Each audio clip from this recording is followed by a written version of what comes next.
with the rise of modernism and with the rise of imperialism and with the defeat of Muslim scholars in 1857, after which the British committed one of the unique genocide of Muslim scholars in India, where, according to some account, over 60,000 Muslim scholars were executed, and many were banished to in uninhabited islands, and many, had to flee for their life. So after that, the strategy of Ulema was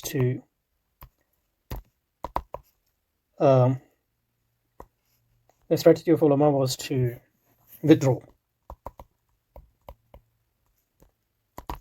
and protect Islam as much as they could in Masjid. And this withdrawal was in part with withdrawal from politics. And many of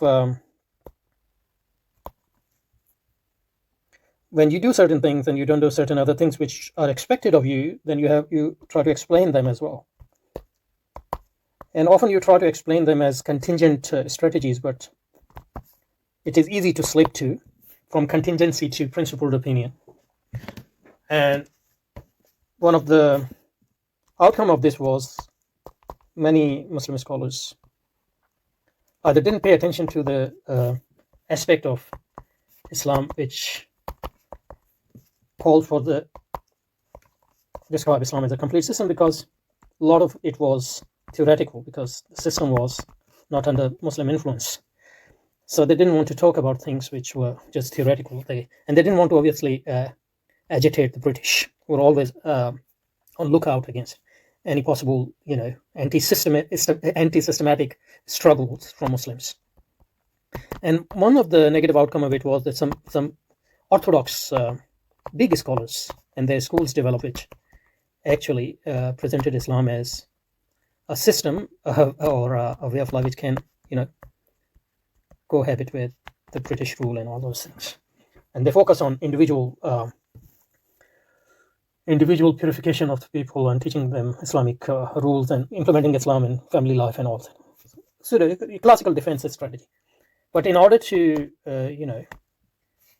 defend their strategy, some of them actually argued that Islam wasn't a system, and politics was something which wasn't a necessary part of Islam.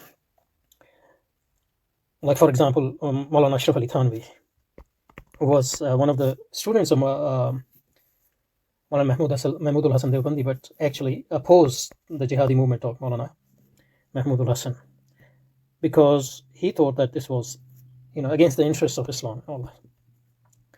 Anyway, in that, and obviously with the British rule, the secularism was rise. Secularism was on rise.